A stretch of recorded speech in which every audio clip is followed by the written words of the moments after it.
Continuando então a nossa conversa, vamos nos aprofundar nos aspectos práticos do caminho da aceitação. Vamos conversar sobre as 3 lembranças libertadoras. O conceito de liberdade já foi discutido por mim em vídeos anteriores e pretendo, como é próprio do processo da terapêutica da alma, do caminho espiritual ou do processo de despertar, do caminho ao despertar, é próprio dessa nossa jornada a repetição, para que os conceitos possam se aprofundar devidamente na nossa mente. A libertação aqui, especificamente, é a libertação das nossas aflições mentais. Buda, quando inicia a roda do Dharma, há 2.500 anos, diz que a primeira nobre verdade é a verdade do sofrimento. De uma forma muito simples e direta, Buda nos diz: existe o sofrimento. Mas a palavra que utilizamos para traduzir sofrimento, a palavra em Pali é dukkha. E dukkha não necessariamente tem como melhor tradução o termo sofrimento. Eu diria que a melhor tradução para o termo é insatisfação. Ou seja, a vida é tomada por insatisfações, ou a vida é, na maior parte do tempo, ou muitas vezes, insatisfatória. Sobre o que, de uma forma muito simples, Buda está dizendo? Temos demasiada expectativa sobre os fenômenos do mundo, esperando que esses fenômenos nos tragam o bem-estar e a plenitude que desejamos.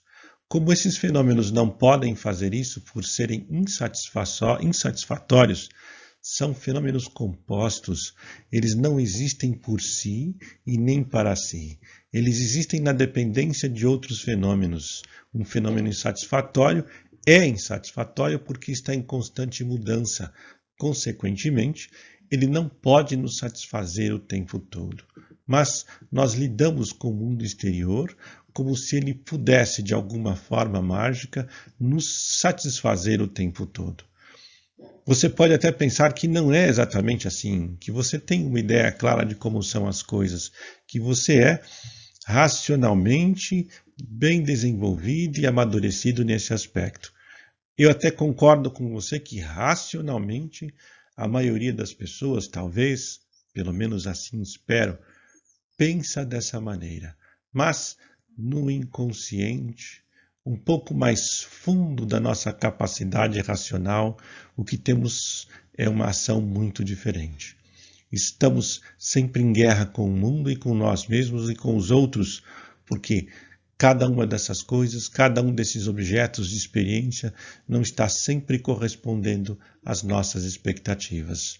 O caminho da aceitação é uma das formas de abrandar a dureza dessa primeira marca. Tudo é insatisfatório. Quando tenho essa compreensão, ou quando começo a levar isso em conta, por si só, aquilo que tem poder de me irritar já diminui sua capacidade de mover a minha mente no sentido da irritação. Vamos ver, portanto, as 3 lembranças libertadoras, as 3 lembranças que nos ajudam a nos libertar da insatisfatoriedade de todos os fenômenos. Me acompanhe aqui na minha primeira anotação. Praticar o caminho da aceitação é aprender a mudar o nosso olhar e a nossa percepção sobre todos os fenômenos deste mundo. O mecanismo de fundo pelo qual a nossa mente filtra as nossas experiências é o medo, pois temos a tendência de sermos reativos e construir um eu repleto de defesas. Veja que, por trás da nossa forma de agir e de olhar para o mundo, o medo sempre está presente. Não por acaso, Krishnamurti dedicou a maior parte das suas conferências, até mesmo um pequeno livro inteiro, para discutir o problema do medo. Nós sustentamos o nosso modo de vida pelo medo e não pelo amor. E isso que torna, muitas e muitas vezes, a nossa vida insatisfatória. E o que é essa tendência reativa? Reatividade pode ser compreendida quando agimos emocionalmente sem reflexão prévia. É responder a algo ou alguém sendo controlado por emoções negativas. Nem sempre a reatividade é exatamente uma coisa ruim, mas, do modo como estamos tratando aqui agora, a reatividade é aquilo que nos leva a comportamentos descontrolados que nos conduzem ao sofrimento. Descobrir e perceber a nossa reatividade é de fundamental importância no processo da espiritualidade. É de fundamental importância no âmbito do que estamos conversando, da aceitação. Uma das maneiras mais óbvias e diretas de começarmos a perceber como resistimos ao processo da vida, como resistimos àquilo que é, como está sendo, é observar a nossa reatividade.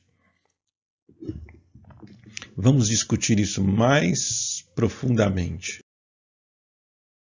E o que é ser reativo? Como disse, podemos ser tomados por condições reativas que nos levam ao sofrimento. O que é ser reativo? Nós estamos sempre com um mundo idealizado em nossa cabeça, onde tudo ocorrerá conforme o nosso desejo.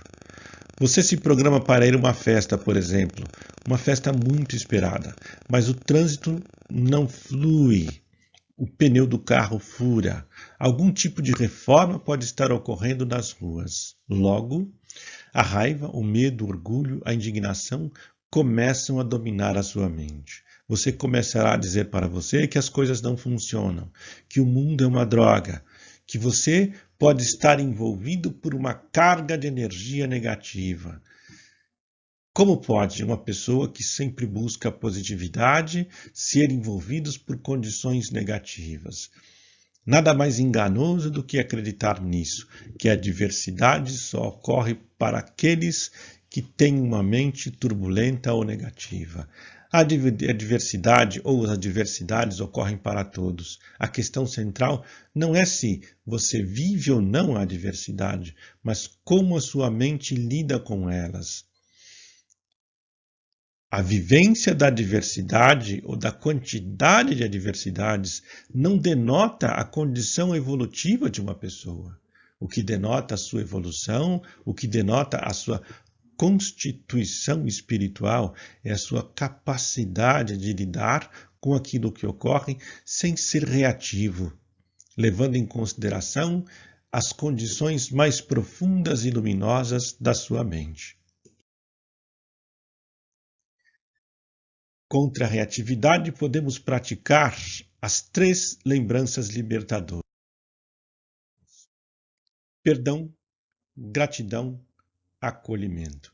Veja, você vai perceber que, dependendo da situação, como já disse, é muito difícil praticar a aceitação.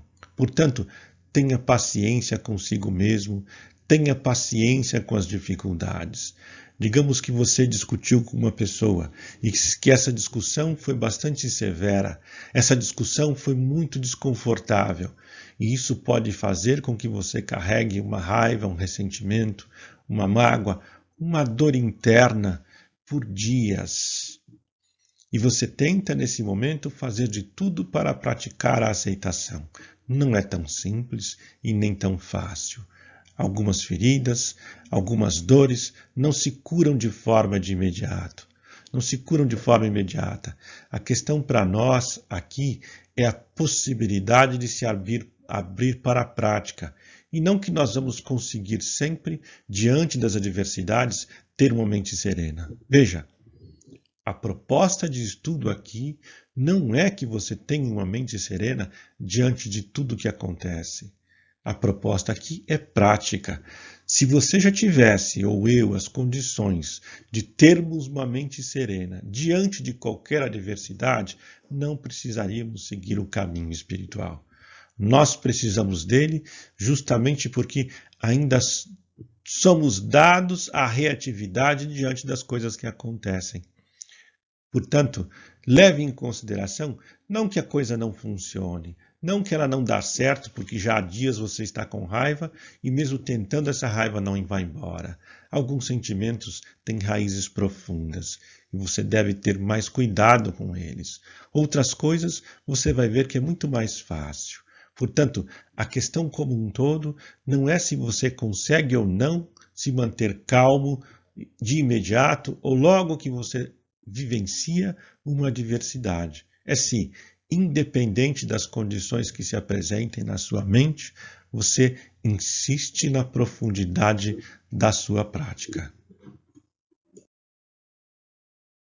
A primeira lembrança libertadora é o perdão. Podemos reconhecer a diferença entre o humano real e o humano idealizado. O humano idealizado é sempre voltado ao perfeccionismo. O humano real é humano justamente por ser imperfeito, ou mais precisamente, incompleto. O mesmo se aplica às instituições humanas e às condições desse mundo. Veja que são lembranças libertadoras. Quando estiver vivendo alguma forma de adversidade, posso me exercitar e trazer essa lembrança para o instante presente e conceder ao que está acontecendo, conceder ao que está passando o meu perdão.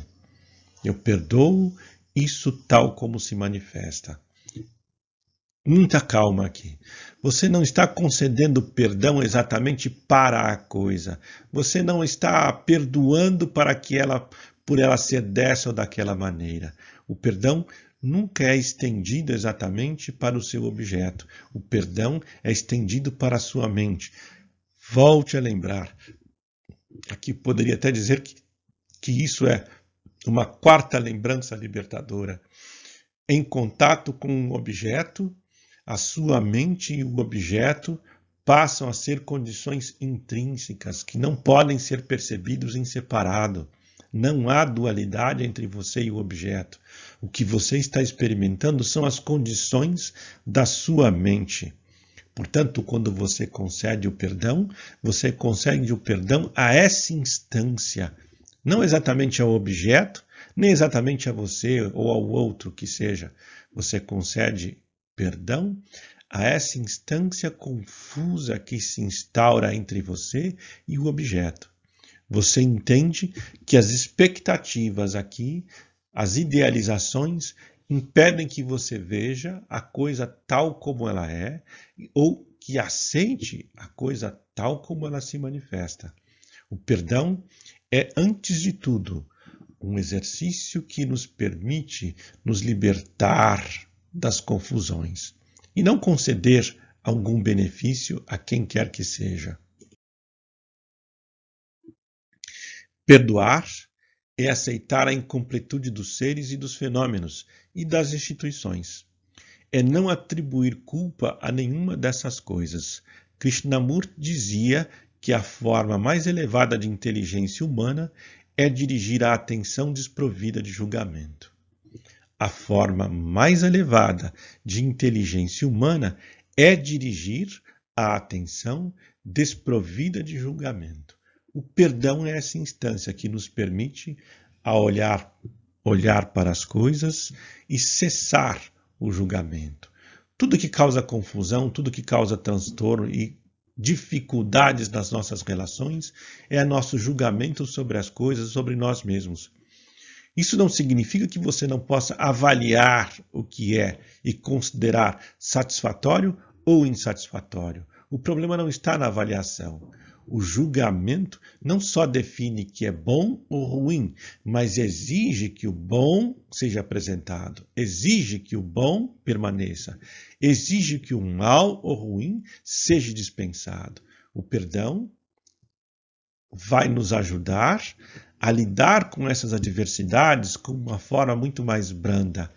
Eu passo a compreender que o mundo é constituído de tal ordem que ele não pode me satisfazer o tempo todo. Então, Através do perdão, eu aceito essa condição em todos os seres, em todos os fenômenos, mesmo para as instituições. Eu aceito esse perdão, eu estendo o perdão, eu aceito a condição das coisas, mesmo no âmbito da política, mesmo no âmbito da guerra.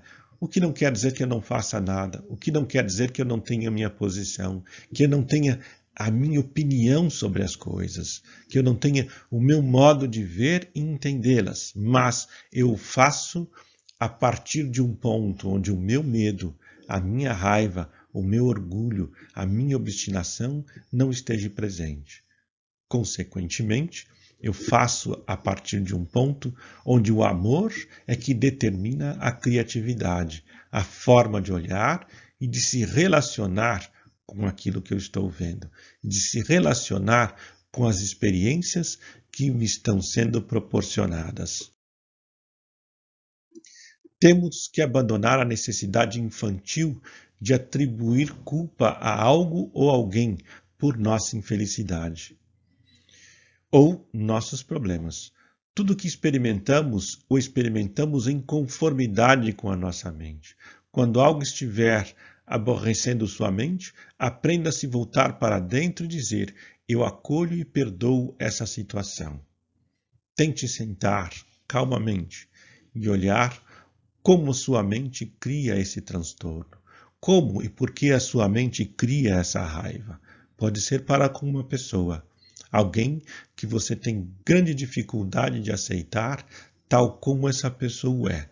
Se você não pode se afastar dela, por ser um familiar, alguém muito próximo, se você não pode mais vê-la e tem que, necessariamente, por diversas questões, conviver com essa pessoa, então o que é necessário mudar é a sua maneira de agir e reagir com relação a ela.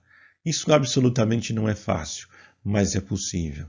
Se você seguir esses passos, o primeiro, dando o perdão, você vai ver que aos poucos a convivência com as pessoas mais difíceis ou que você considera mais difíceis se torna um pouco melhor e mais produtiva. A gratidão. Agradeça a experiência que está tendo e a oportunidade de aprender com algo. Você não está agradecendo o problema. Você não está agradecendo a dificuldade. Você não está agradecendo o transtorno, o sofrimento. Você está agradecendo a oportunidade de olhar e ver como isso está sendo gerado pela sua própria mente. Não agradeça o que está acontecendo, mas a experiência que está sendo proporcionada a você pela vida. É possível obter coisas grandiosas de momentos horríveis e deploráveis. Observe que a própria força da vida avança sobre dificuldades e não somente pela harmonia. Muitos de nós buscam o despertar, a iluminação, a espiritualidade porque acredita que pode chegar num caminho onde não há mais a perturbação, onde não há mais o sofrimento, onde não mais será perturbado pelos outros. Esse caminho não existe. A questão central é você ter uma mente capaz de lidar imperturbavelmente com tudo aquilo que pode perturbar. Uma mente que lida tranquilamente com tudo aquilo que pode destranquilizar. Crio aqui essa palavra para ajudar você a entender. A questão central não são as coisas, é sempre aquilo que você faz com sua mente. Diante de uma adversidade, diante de um problema, é possível sermos gratos. É possível sermos gratos às outras pessoas, às pessoas difíceis. É possível sermos gratos às condições da nossa vida, às situações que vivemos. Havia um mestre budista que ensinava no Tibete e foi de grande importância para o desenvolvimento do budismo no Tibete. Era considerado o segundo Buda e seu nome era Mestre Atisha.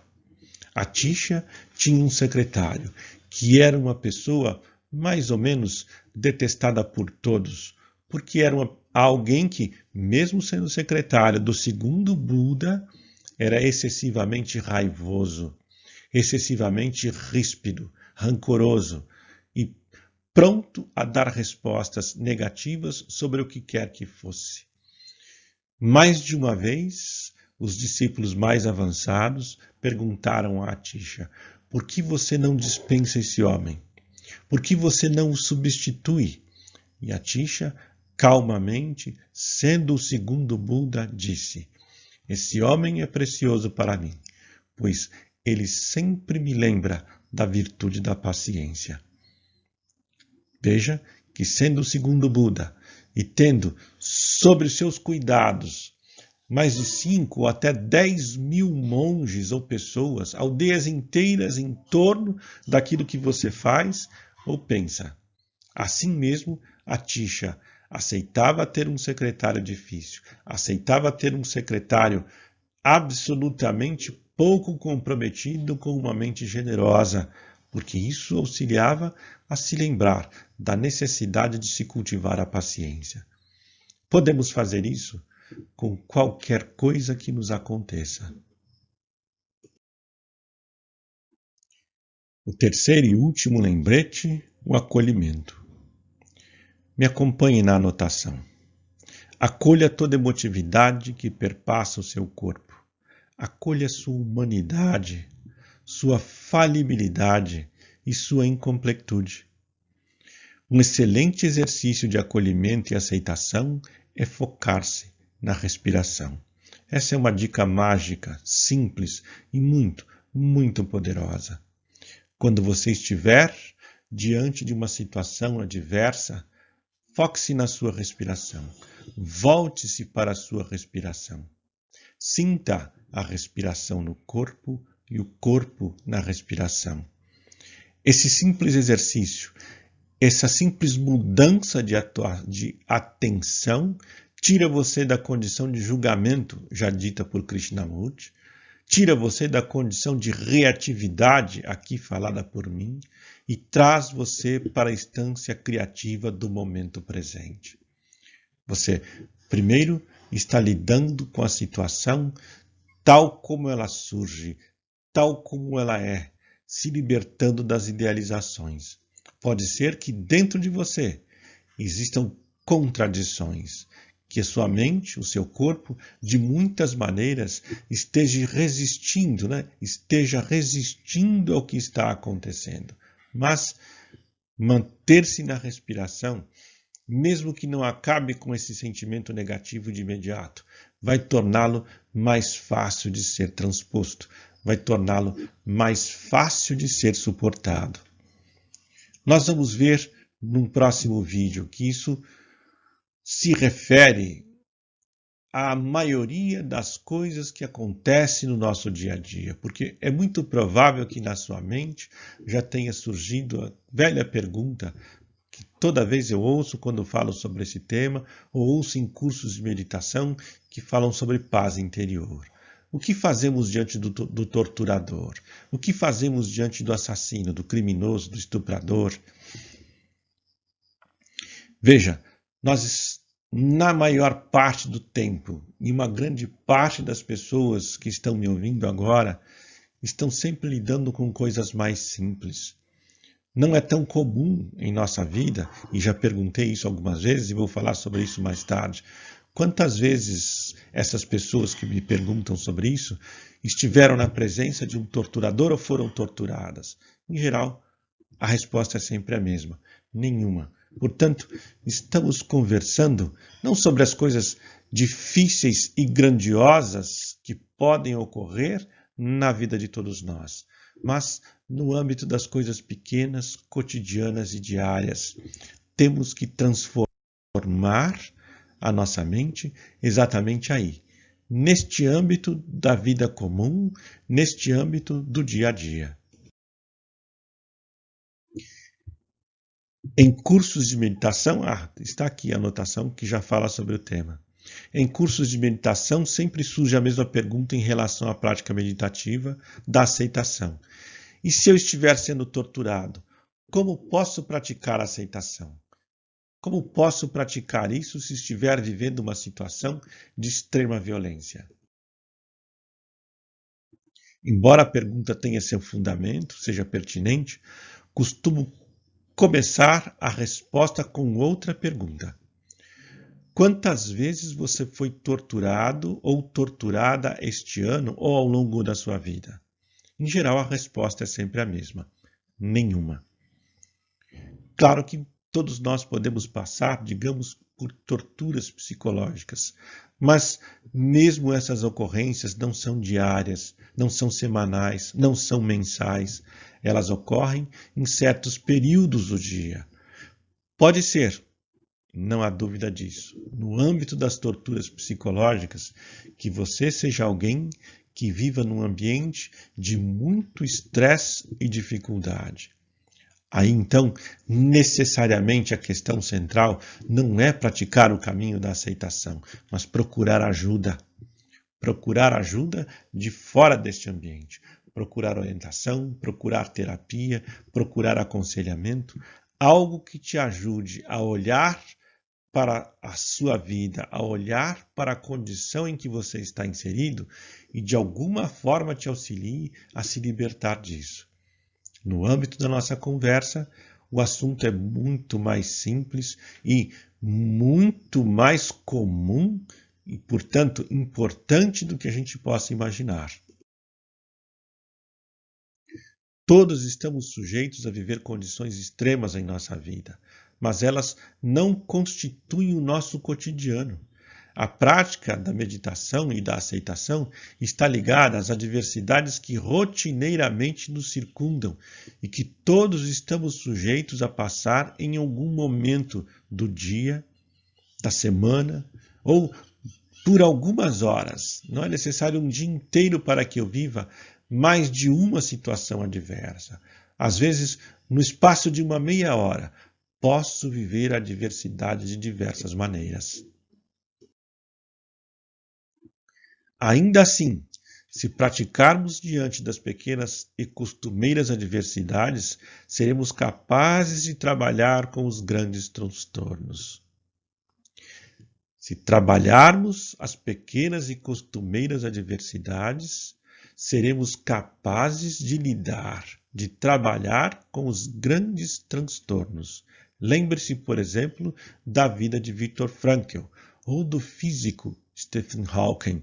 Você pode buscar a biografia dessas duas pessoas e você vai ver que essas duas mentes brilhantes lidaram com condições extremamente adversas que, com toda certeza, pouquíssimas pessoas nesse mundo lidou. E ainda assim, eles conseguiram fazer dessa experiência uma dádiva.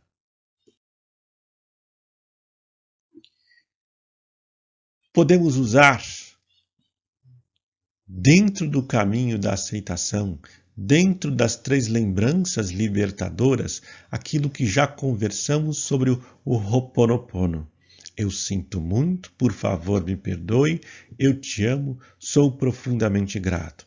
Não vou me estender na explicação sobre a prática novamente. Você pode encontrá-la pela internet ou em vídeos anteriores. O que eu cito aqui agora é que você pode, diante da adversidade, sentar-se calmamente num canto, mesmo quando estiver em dor, mesmo quando estiver em sofrimento, mesmo quando se sentir ainda com raiva, com mágoa, enfim, você pode sentar, olhar para a situação, fechar os seus olhos e repetir durante 10, 15, 20 minutos ou meia hora, repetir mentalmente esse mantra de libertação. Eu sinto muito, por favor, me perdoe. Eu te amo e sou profundamente grato. Digamos que a sua dificuldade é com uma pessoa.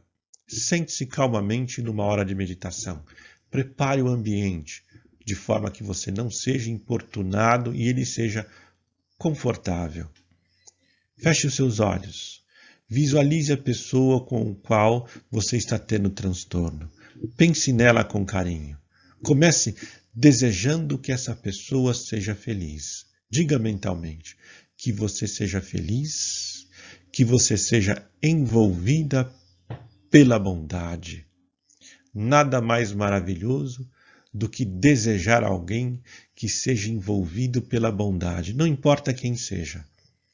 Depois de colocar a sua mente nesse estado um pouco mais auspicioso, e mesmo ainda sentindo o ressentimento ou a mágoa, comece mentalmente a repetir: eu sinto muito, por favor, me perdoe.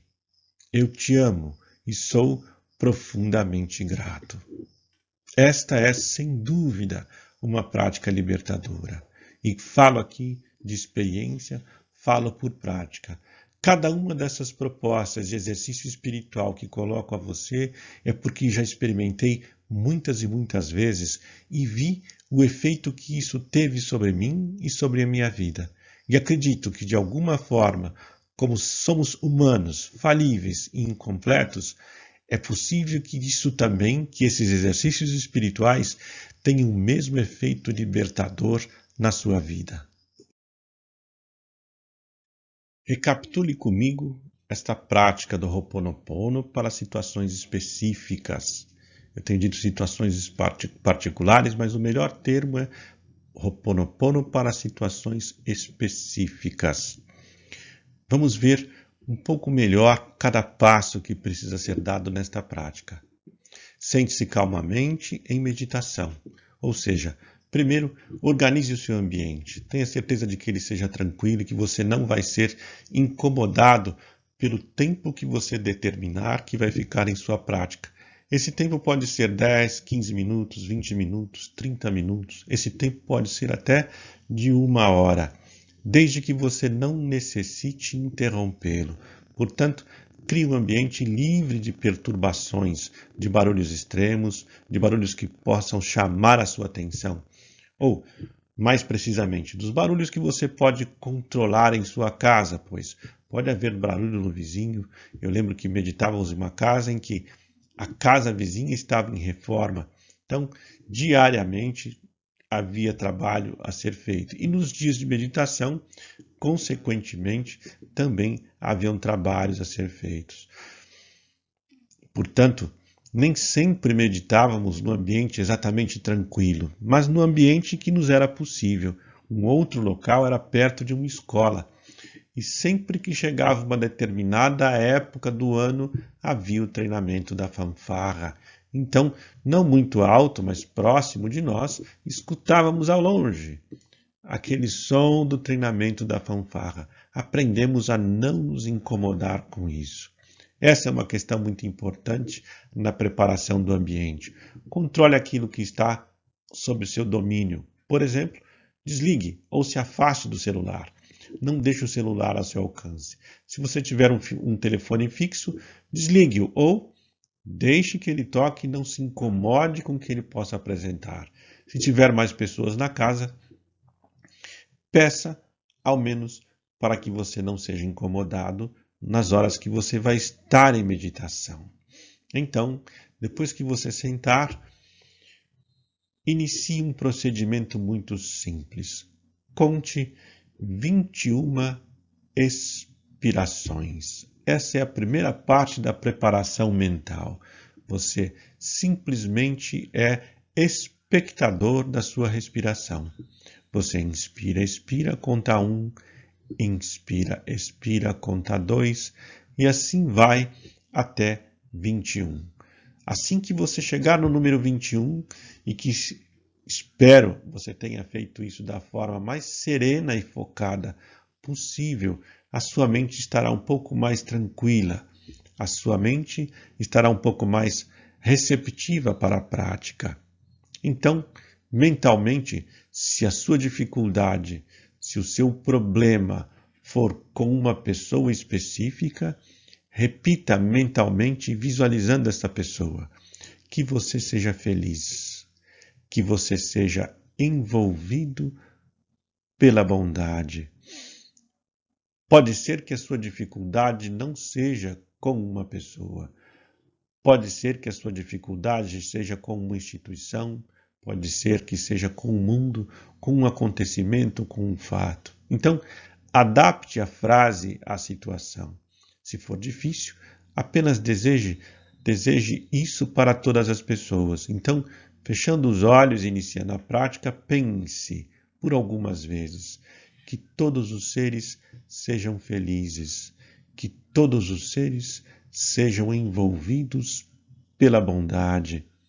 Você pode também começar primeiro com você.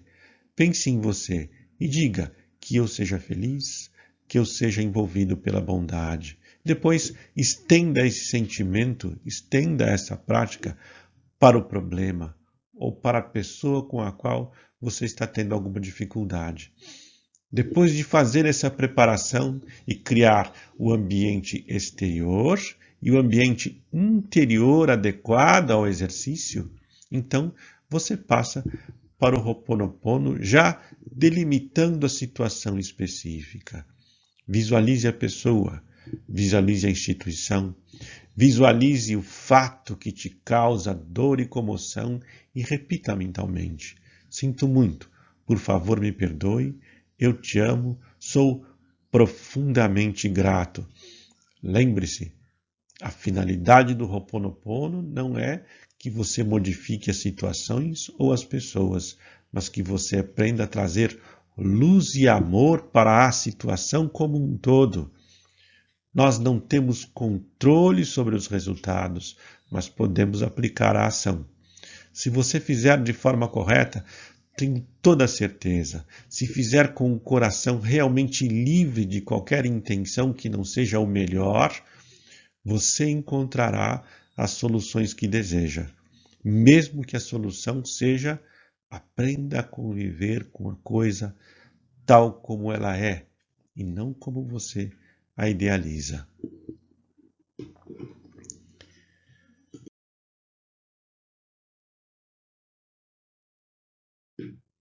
Então finalizamos os nossos encontros sobre esse primeiro aspecto do caminho da aceitação e os 2 primeiros exercícios espirituais sobre o tema.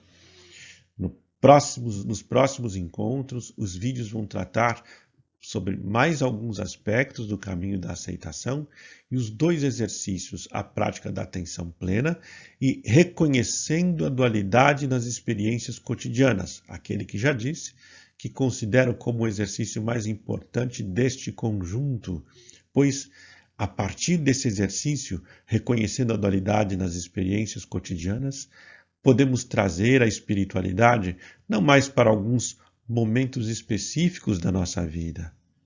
Você pode aprender a colocar a espiritualidade em todos os momentos da sua vida. Essa seria, com toda certeza, a grande dádiva da sabedoria, a grande dádiva da terapêutica, a grande dádiva do processo de despertar, fazer com que toda a nossa vida seja um processo espiritual, seja uma vivência de espiritualidade, e não que há a nossa vida de um lado e a espiritualidade do outro, ao nosso trabalho aqui e os meus momentos de meditação, a minha vida familiar e os momentos de estudo e meditação.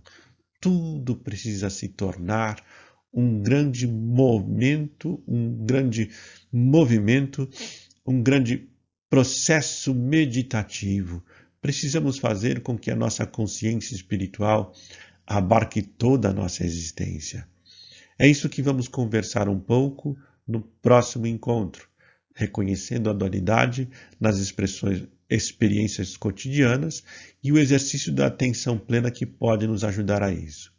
Eu diria que esses são exercícios profundos do caminho do despertar.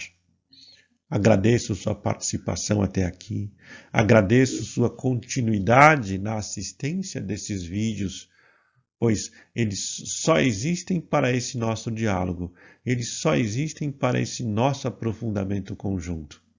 E fique então para nós o próximo encontro, as próximas dádivas e experiências positivas no caminho da sabedoria. Até lá!